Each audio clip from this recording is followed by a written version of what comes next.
Why, hello, everybody. Today, I'm going to be doing another live stream. It's 2 days in a row that I'm doing live streams. Isn't that exciting? Well, I'm going to wait a little bit for you guys to come in. I need it. And then we can kind of start talking about what I want to talk about today. It's a very important topic. What I want to talk about is sort of a little bit of praxis. Now, in case you don't know, the word praxis, as in praxis, means a kind of a it's sort of the process by which a theory or skill is enacted, embodied, and realized. In other words, it is taking the ideas that you have and applying them to the reality, right?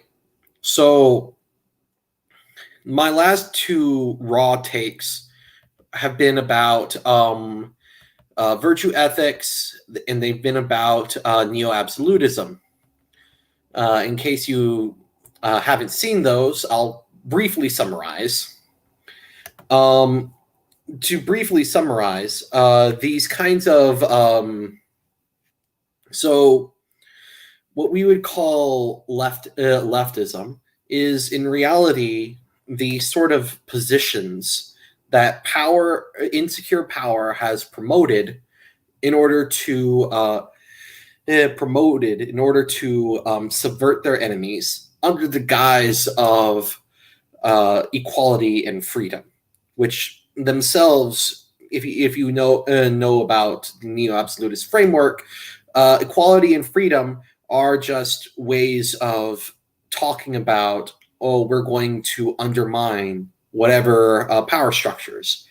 And that is because these concepts in themselves, they sort of imply that you can have a society without a center, and a center of absolute power. And neo-absolutism completely rejects that view of the world. To the neo-absolutist, there's always going to be a sovereign. There's always going to be an elite that is above the law, and you just have to. And the question is really, okay, how do we make sure that these elites do not do things that are harmful or evil? That's the entire question of the matter. It's not like, how do we gain freedom, quote unquote, because freedom is, as I'll explain, things like human rights and freedom and equality. Those things are just ways of appealing to other power structures, but without naming them. And as you can tell, we don't have an alternative power structure that can compete with the left's right now. The left is dominant because the left is ascendant. The left is dominant because the institutions that fund them find them useful for for their political causes, whatever they may be. All right, so so we have those types of this type of deal going on with the left. So the question is, given given the board, how do we play the game? What are the rules of the game? If you're a reactionary, then I think one of the things we have to realize is that there isn't really a path to power that does not involve going through elites. And so if you are trying to force your way through using like a military revolt or kind of a populist movement, you're not going to get anywhere unless your funding and your organizational ability can compete with the funding and organizational ability of the other side. That's just the reality on the ground. You are not. So let me get that out of the way. There is no path to power for the reactionary. That is a black pill you're going to have to swallow and chew on. And I've seen a lot of people who, the kinds of people who've cheered on the December 6th folly that occurred. And it was folly. It was they basically all had the same argument to the effect of, well, yes, yes, indeed, we are all like, yes, I know we kind of made things worse, and yes, this doesn't really help our side, but we made them afraid, and that makes us feel good. That boosts our morale, quote unquote. It makes us feel good, and we're going to be called terrorists anyway, so might as well just do it. Okay. Here's the thing though, doing useless things because they make you feel good is basically masturbation. Yeah, there's no other way around that. That is just political masturbation. And masturbation is wrong because it goes against what you're trying to do with that function. Basically, what you're trying to do as a reactionary is not to just cause chaos. It isn't to just destroy things. It is to create order in society.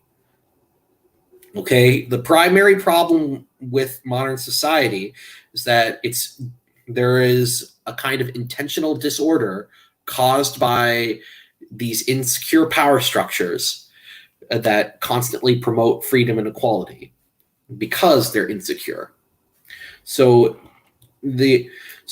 given all this, I think I want to point to three different responses, and all three of these responses to these truths, they are all compatible with each other. And they can, I think that taking up these strategies, taking up these mindsets will help us better our cause at least in the short term. In the long term, I'll explain what needs to be done in the long term at the end of the video. But these three responses these three approaches are what we'd want to take a look at in the short term. So the first approach is to inculcate the sort of disposition of the authentic reactionary. Now, the term authentic reactionary was invented by a Colombian writer named Nicolas Gomez de Villa, also known as Don Calacho. He was never really a systematic thinker, but he's best known for his collection of aphorisms and his overpowering hatred for modernity, which was easily on par with Nietzsche. In fact, he's been compared to Nietzsche, but rather it is not. The difference between him and Nietzsche is that while Nietzsche sought to bury God, he seeks to bury the modern belief that man can manage without God. Because he sees modernity as being mankind's attempt to overthrow God and create a human-centric religion that worships the self. So, the main idea within his overall body of thought was what he called the authentic reactionary. The authentic reactionary isn't a political activist. He wants neither power nor the restoration of the old ways. Rather, he is a passenger who suffers shipwreck with dignity. He is the fool who possesses the vanity to judge history and the immorality to come to terms with it. And he's using vanity and immorality to describe what the leftist would think of the authentic reactionary, because the leftist thinks that everything that's happening is inevitable and good, while the authentic reactionary says that it's inevitable. It's inevitable only in the sense that overwhelmingly powerful people supported it, and so powerless people can't stop them. But it's not inevitable in a metaphysical or providential way. We could have gone down a different path, but we've chosen modernity in this sense. And the authentic reactionary judges this progress and finds it wanting, and yet he accepts that this kind of thing is here for now, and we have to come to terms with it, because we can't really change it until we gain power, and there's not really a way for us to gain power in the short term. The reactionary does not want to do away with modernity because that is impossible. Rather, he wants to dispute the claim that modernity is completely natural and thus leads to constant progress. He wants to shatter the illusions of the modern man and make him pick up the pieces.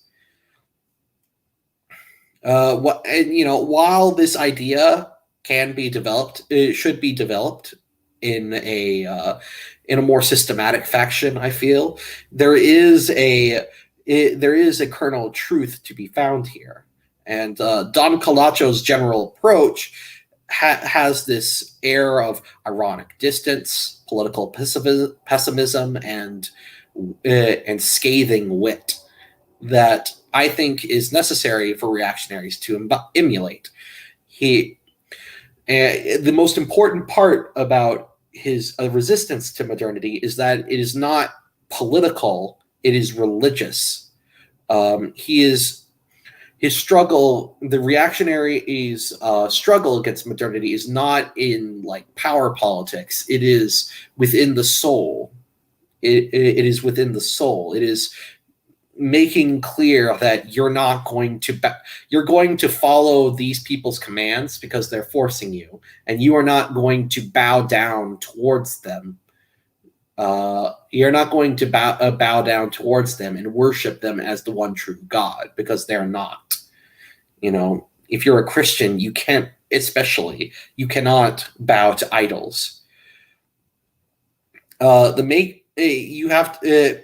But this view is very difficult for some people, because some people have put all of their hope into political activism. But that is not where you should put your hope. The good book says that the good book says that you shouldn't put your faith in princes. Rather, you should put your faith in the one true God. And I think that is all that we have at this point. We have truth. We have God, and that is a lot. But it is not something that can just easily wipe away this cathedral and restore something based and red-pilled from the past. If we do eventually get rid of this regime, it will be what will come out of the other side will be different from what came before in a qualitative sense. Even if we are able to incorporate more of the old wisdom, more of the old ways into this new regime, it will be different from what came before. And I think that's something to take. I think that's something that's very good that can come about. Once we were now, what is it that reactionaries should be doing politically? Well, reactionaries should be trying to promote order in a society beset by chaos. You know, and in promoting order, they are actually standing in stark contrast to the social order around them, because leftism necessarily promotes chaos. It promotes that kind of creative destruction, as a capitalist might say, and the reactionary resists that by in a moral and spiritual way, and and it shows in his actions. Um, it and this seems like a contradiction. Like, how can you resist? How can you promote the order of a social when the social order itself is working against you doing that? And the answer is to formalize power wherever possible. Much of the power of the cathedral is informal. Much of its strength comes from the fact that it is hidden and not apparent. Naming power always causes it to flee. The goal of the reactionary should be to formalize the informal power hierarchies that inform the formal ones. For this reason, any command that deviates from more, and for our purposes, any command that deviates from more transparent power centers like law enforcement indicates some hidden informal power center. And these are what we should be looking to formalize as much as possible, because that both strengthens order in society and also weakens these kinds of chaotic forces that we are rebelling against, as it were. We're rebelling against chaos, as paradoxical as that might seem. So, going on, how do we do this? Well, first, you would want to do this in your speech. You would want to model the sovereign in a way to model the sovereign in your everyday, in your mind and in your speech. Imagine the regime is an absolute monarchy, and that whatever is allowed is what the monarch allows. Whatever it punishes, it's a punishment by the monarch, and whatever it promotes, it's promoted by the monarch. Whatever it prohibits, it's prohibited by the monarch. This is the sovereign, and just imagine the sovereign as this regime as being ruled by a single sovereign. Because if you read Carl Schmitt, that's literally true. Even if there's a high rate of turnover, we know that there is, in a sense, some sovereign who is always above the law and responsible for making the law. So whenever, like, say, take a BLM attack. Let's say BLM attacks some innocent person. You can just state, as a matter of fact, well, I guess BLM is allowed to attack bystanders in the street now. You can try and you just be stark and blunt about it, while also keeping a sort of an ironic distance from this. One of the things that leftists do, and we'll talk about this a bit later, is that they're always constantly trying to suss out right-wing thought, and they do this by trying to trigger them. And this is why the regime allows so many stupid articles about, like, how, say, the xenomorphs in Aliens versus Predators represent black people or something. Why do you think that they do this? Well, they're looking for that outraged reaction from right-wingers, so that they can point at the right-wing outrage and say that, oh, these right-wingers, look at them, they're all emotional and snowflakes. Of course, this is very ironic coming from them, but you have to understand, like, to them, this is nothing to be outraged by. There's nothing outrageous to them, and they control the moral consensus. So anytime you get outraged, visibly, you get visibly outraged, they can point to you and say you're irrational for being outraged by this. Of course, what you have to do is just, but if you describe what they're doing in very stark terms, this kind of turns the tables on them, because it makes them own the thing. They can't deflect from what they're doing. If you're just calling attention to what they're doing, you can't deflect. They can't deflect to the right-wing outrage. They can only they have to own it if they if you point that out to them. And that's really what you want to do, because a lot of this relies on, again, these informal hierarchies where that allow for irresponsibility. And so just, you can't make them accountable by forcing them to be accountable, but you can verbally point out what they're doing. And this creates a kind of a crisis in their mind, in a lot of these leftists' minds, because they cannot. I don't think they can handle. A lot of them can handle the fact that they are in charge, that they are the ones. They're not rebelling against the system. That they are the system. And you can also use variations on this. You can say things like, my friend Orrin McIntyre, he's often on Twitter saying, the X is at it again. Oh, the libertarians, I regret to inform you, the libertarians are at it again.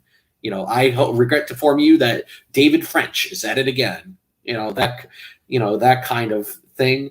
Or Settlers Lament, saying, oh, this is all so tiresome. That those kinds of, what you want to convey is that this is the norm now, and this is the norm now, and this is the stark contrast. And you want to convey that you're not worshipful of this. You don't want to be. You can nod along. Yeah, but you are not, for the sake of like getting through the day, but you are not going to agree to this. You are not going to accede, even verbally, that this is a good thing. You're just going to point it out and let the leftist leave it to the leftist to react to you pointing it out. And if they push back on you, you can just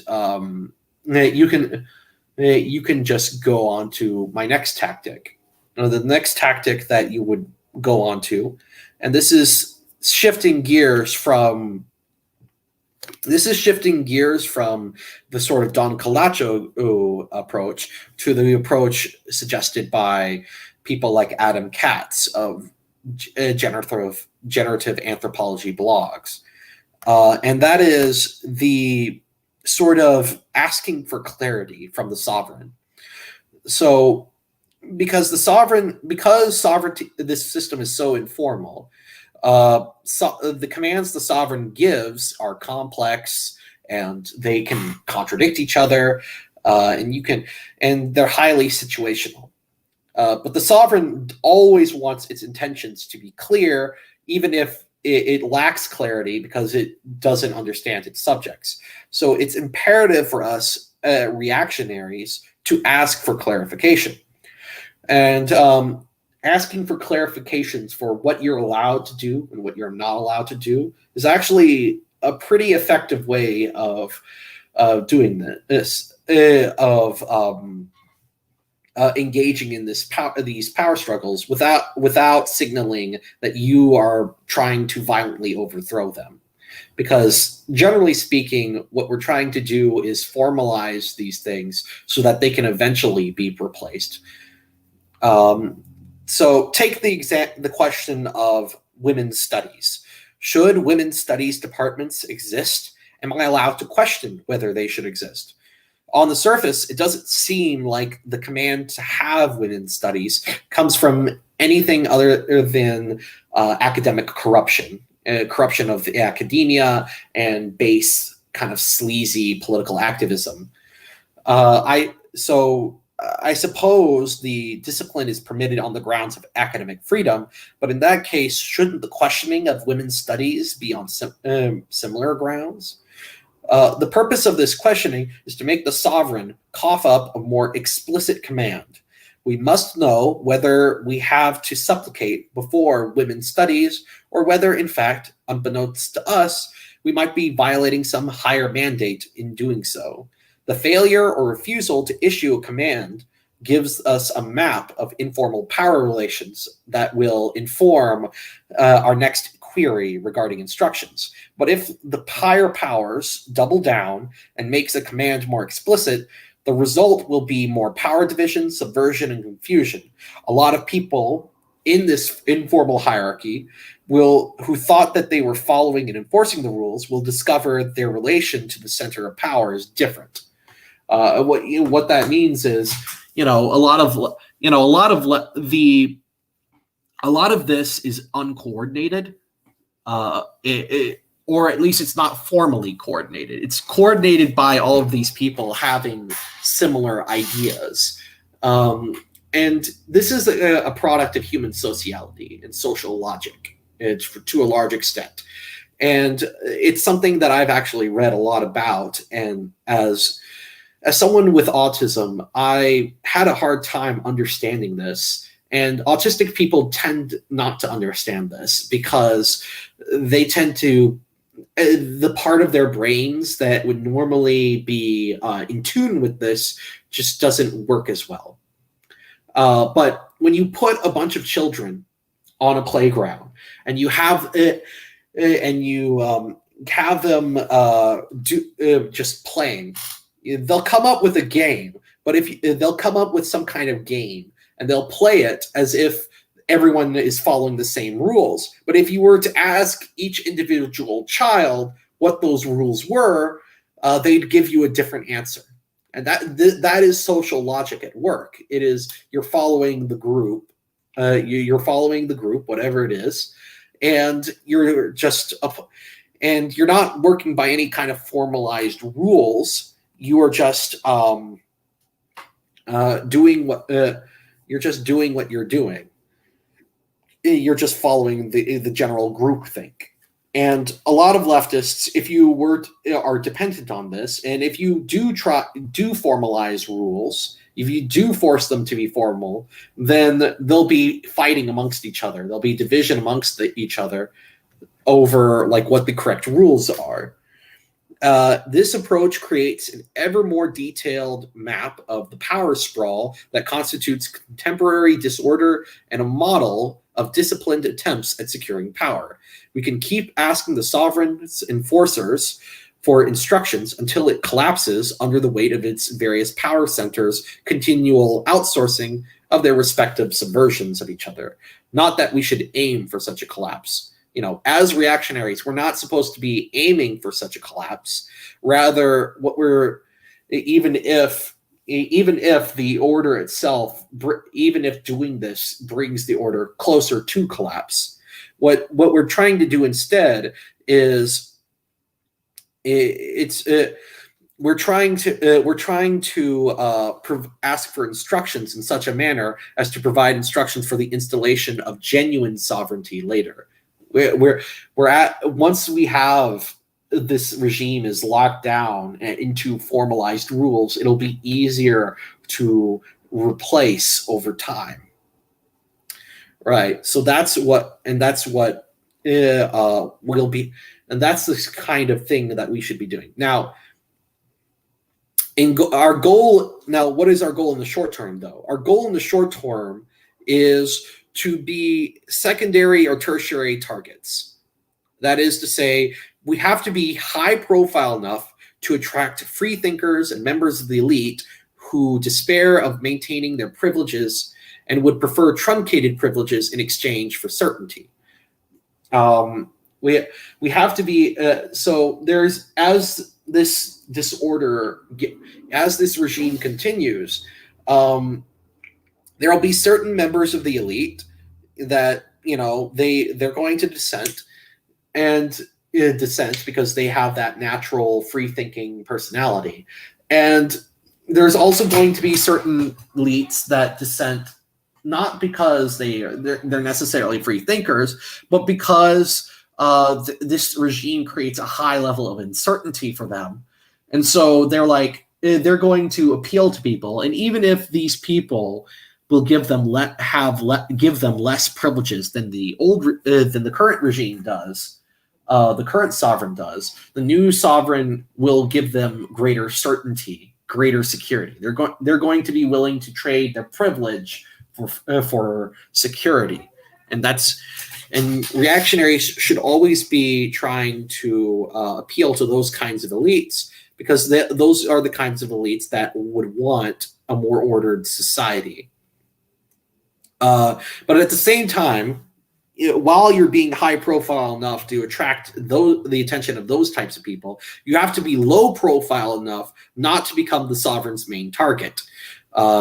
You have to. So, in other words, you have to be like a secondary or tertiary target, clearly indigestible, but not immediately threatening to power. Now, this approach is different. This general approach of requesting instructions for how to properly obey the sovereign, this request for approach can be is different from both the pacifism of neo-reaction and the sort of confrontational approach of the alt-right, while being at odds with neither. You can dial up or down this the sincerity of your asking. You can be highly sarcastic with this, or you can be very earnest and sincere. And all of that depends on who you're talking to, who you're asking, and what situation you're in, right? You want to whichever you have to use your own prudence to judge whether or not which route that you feel is necessary to go down, right? And maybe to go back to my example of women's studies, it's easy to imagine under the right conditions an earnest, passionate inquiry into why a discipline focused on recovering the voices of men silenced by feminism might be urgently necessary. Or you can just make memes out of the dumb responses that come out of the mouths of feminists who answer your questions. That either one is, again, it depends on what is necessary, but what you think is necessary. But the goal should always be to make the sovereign cough up an answer into what you should be doing. What are you allowed to do? What is not allowed, or what is prohibited? You should always be constantly asking that of these people. And this has a practical effect besides formalizing power. It also has a practical effect on your life, because you can better understand like what power, what this sovereign wants from you, and what its intentions are, and sort of predict it so that you don't get censored, so that you don't get socially assassinated, so you don't get arrested by the CIA, etc. So it's essential that we never fall. In doing this, we can't fall back on authorities external to the sovereign. We can't rely on human rights or equality or justice or even self-determination, because these people don't give a crap about things like that at all. We need the sovereign to maintain civilization itself.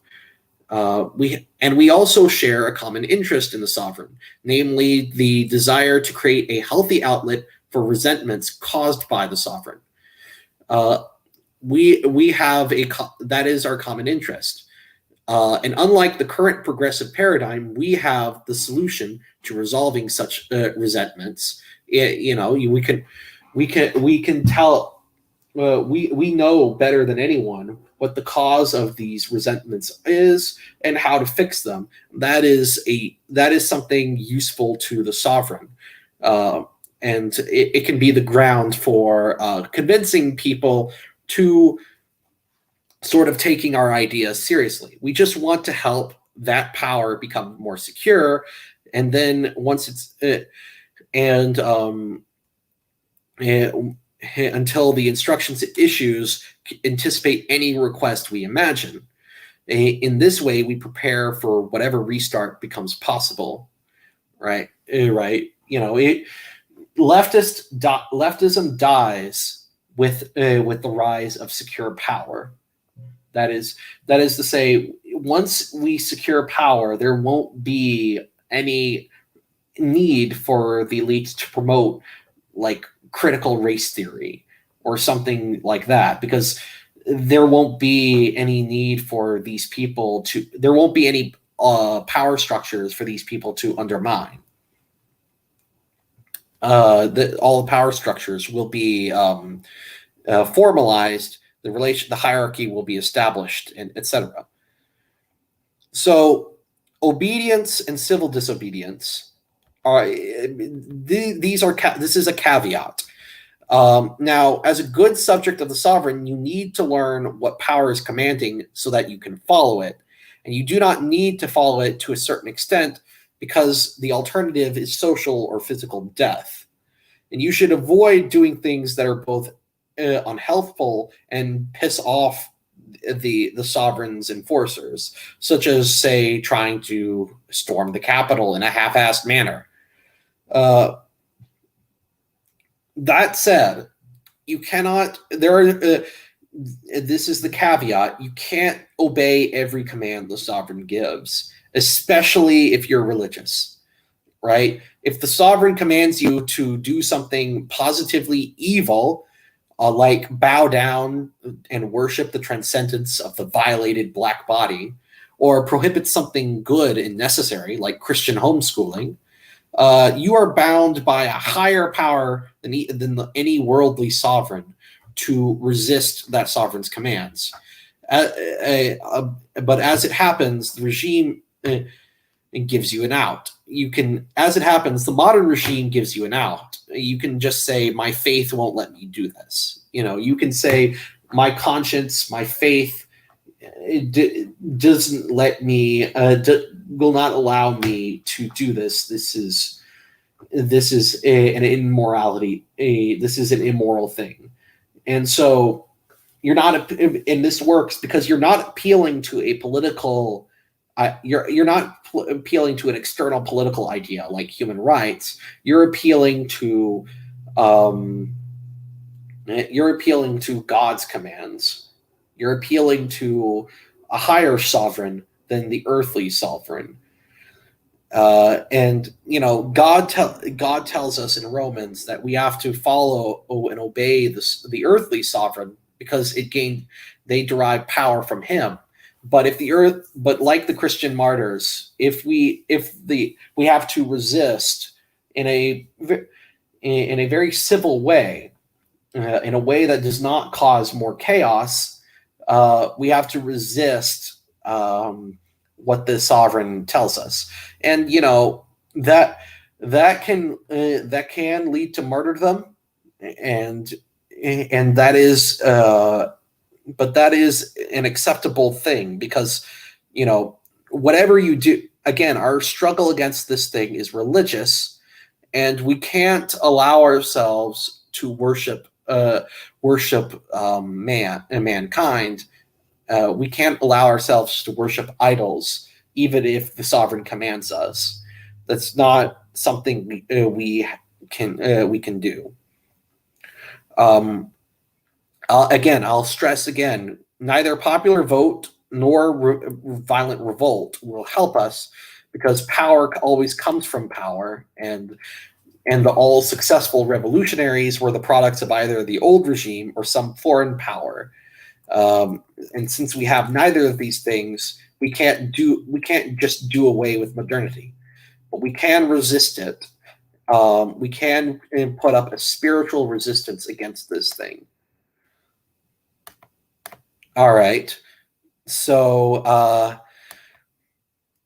now we can now we get to the third approach, which is transcending the culture war. This is the sort of once we realize that the culture war is not really a war, but an attempt by leftists to follow the commands of the sovereign, then we enforce the highest command. Then we can start understanding what we should do, right? So leftists, leftists are, if you've ever been in the presence of a leftist, they're constantly looking for abuse from others. They're constantly trying to get you to antagonize them, because the antagonizing, they're being antagonized vindicates them. That's why they inject their politics into every non-political discussion. That's why they shout cringe articles on clickbait websites. That's why they are constantly on the lookout for heretics, right-wingers, dissenters. Leftists and those who are aligned with the interests of power bait rightists to smoke out dissenters to the status quo. This behavior is a microcosm of the overall consensus imperative, the meta mandate to identify, isolate, and destroy heretics. The meta mandate is the highest imperative, the highest command of the cathedral, the sovereign. It is the highest. The consensus imperative is the number one priority of these people, this regime, and no other mandate under the system is higher. Not even like mandates that would be considered traditionally moral, like say raising your family. Not that is second to this, and as this is one of those mandates that you cannot, you can't follow this command. But you can't ignore it either, because in a lot of places this mandate is very formalized. Twitter and Discord and YouTube's rules and terms of service and guidelines are an example of the formalization of this mandate. Now, in most cases, this mandate, this kind of meta mandate of the consensus imperative, is enforced informally, and that's why, again, questioning whether you're allowed to do this and that, testing the boundaries, is the most effective way to skirt around this, because you won't be picked up by the leftists as an immediate threat to them, and that's key. You have to keep. So you have to treat both the social media sites' terms of service and the average leftist's attempt to shift the topic of any conversation to his pet political issues as part of the same consensus. This consensus imperative is something you must avoid mimicking at all times, and while you live your life as best you can. You have to treat this imperative with a level of irony and detachment. In public, unless you are directly prompted on your political views, don't share them around. But if you are directly prompted, you can be open and sincere about them, even blunt. Of course, the exception is if you're engaging in actual politicking online, like I am. If your YouTube channel is explicitly political, you shouldn't be apologetic about that. Apologizing to this thing is never a good idea, because these people are always sniffing out blood, and these people are always out for blood. They smell weakness, and so you don't want to give them an out. You can just, so if you have like a lefty just is spewing his bullshit, in public, you can go like, yeah, okay, that's interesting. Kind of be detached from it, because all that is just a product of a rent-seeking power game, and you and just treat it like that. Treat it as something very cynical that you just have to. That is just part of life in the modern world, and you can have the right disposition to handle this. However, so if here's one of the things I can tell my viewers: if you are looking to create content on for your channel, I suggest that you can make it explicitly political if you like, but it doesn't need to be.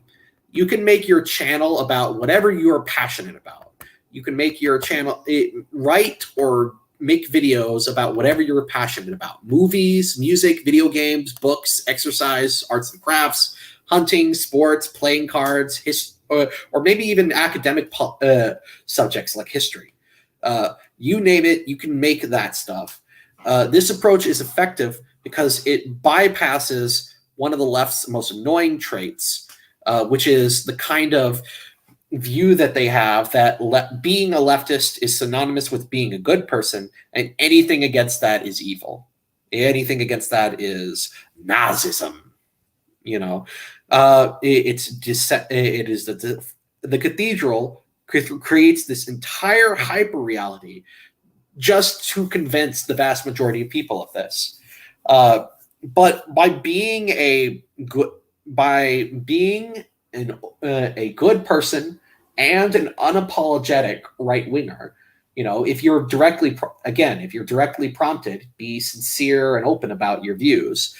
If you can, while not bringing them up all the time. If you can break that conditioning a little bit, you're one step closer to creating a better tomorrow.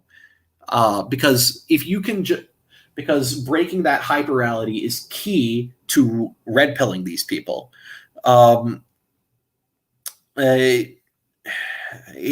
Trust me, I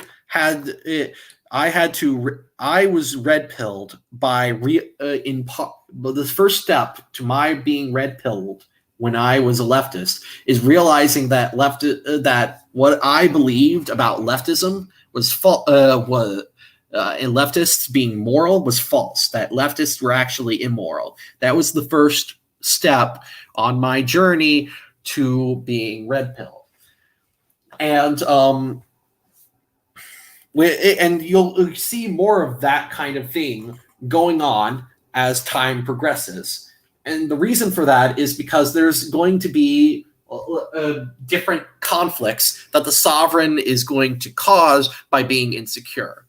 Different power centers are constantly competing for each other. These people will eat each other alive if they want, and that conflict will create a space for us. That said, you don't want to interrupt. You don't want to interrupt them, because you never want to interrupt your opponent when they're making a mistake. But you want to provide a safe haven for those people who are tired of this kind of victimocrat, constant progressive stuff.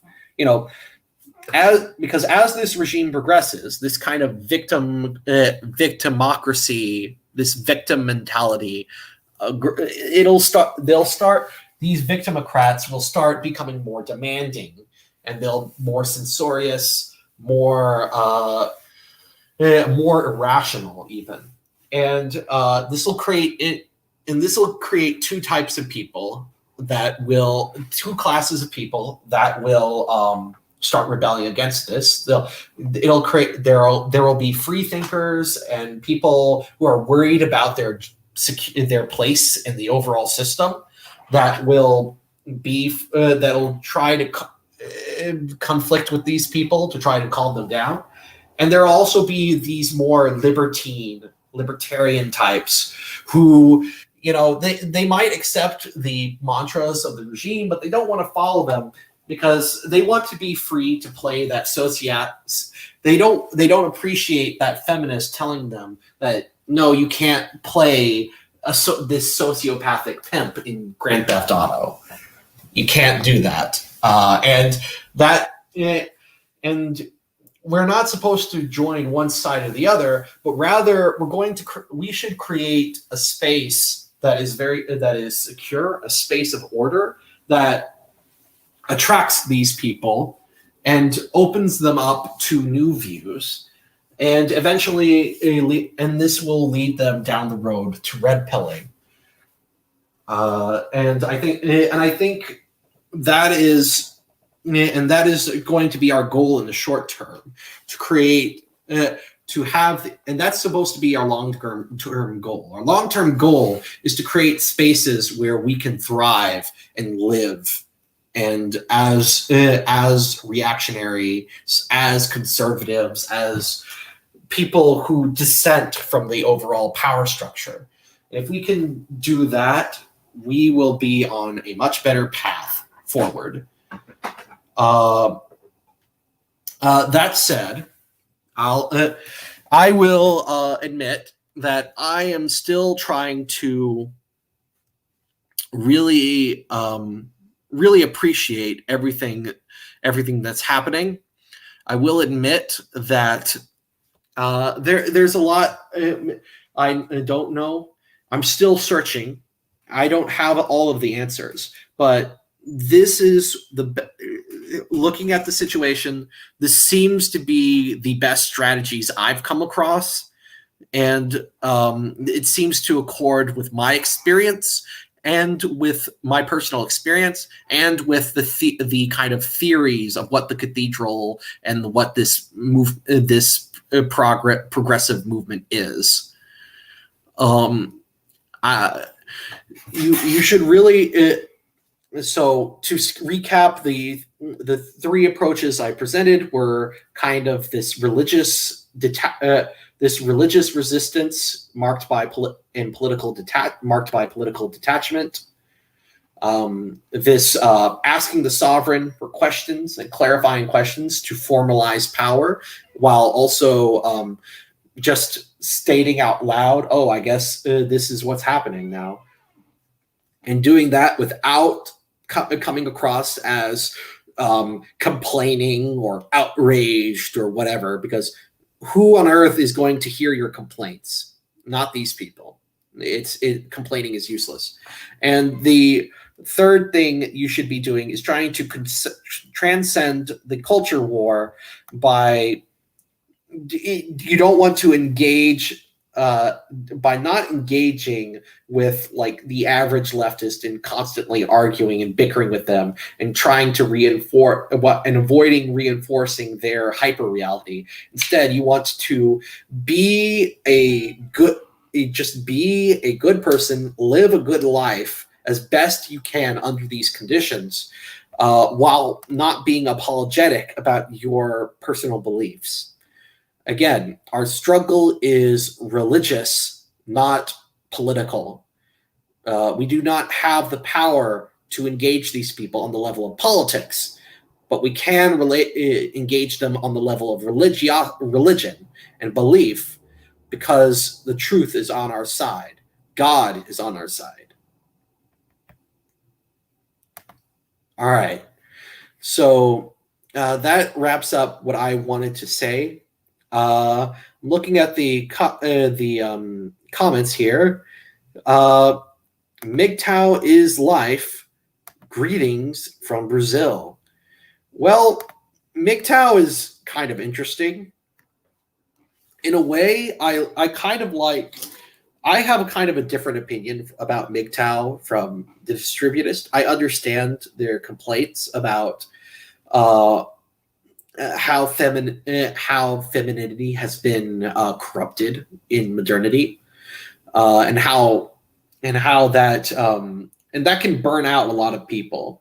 But you shouldn't be resentful, all right? Because a lot of because a lot of these people, the overwhelming majority of people in modernity, including you, were raised with these kinds of inconsistent, immoral beliefs that have contributed to the overall breakdown of sex relations.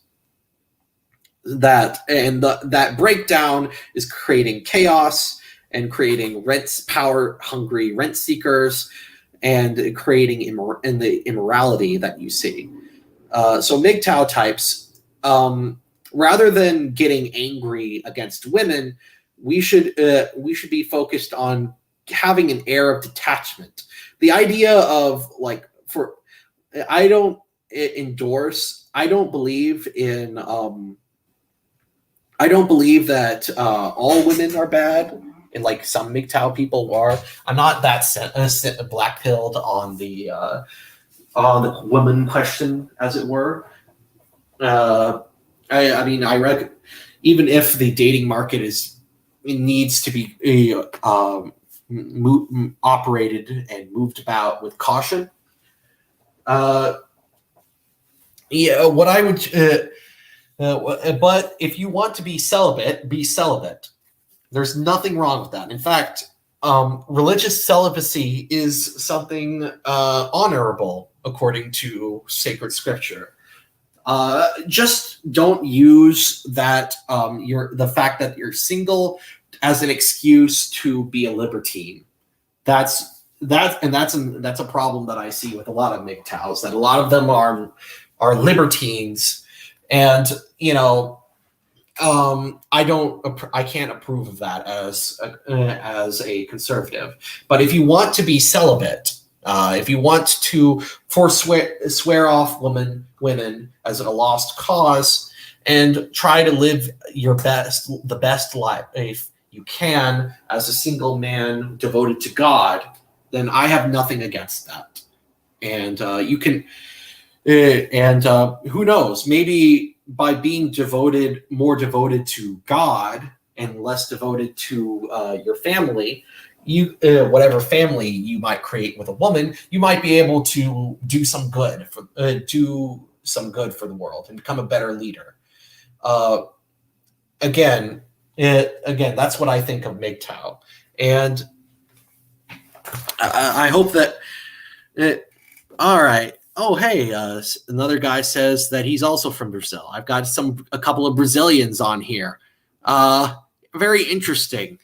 Well, a lot of what I say can apply to Brazil, though I will say that with Brazil, I don't know fully the situation there.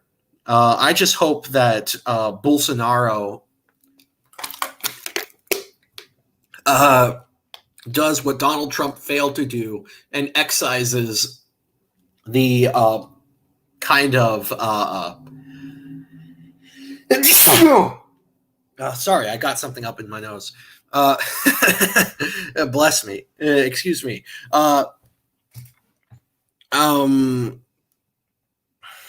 Where was I? The sneeze lost me. Let me lose track. Oh yeah. What I'd like to see in Brazil is Bolsonaro start excising members of the media, members of the unelected government, members of the establishment, and trying to excise them from power and keep them from power, so that he can install his people in and start working to creating greater order in his society.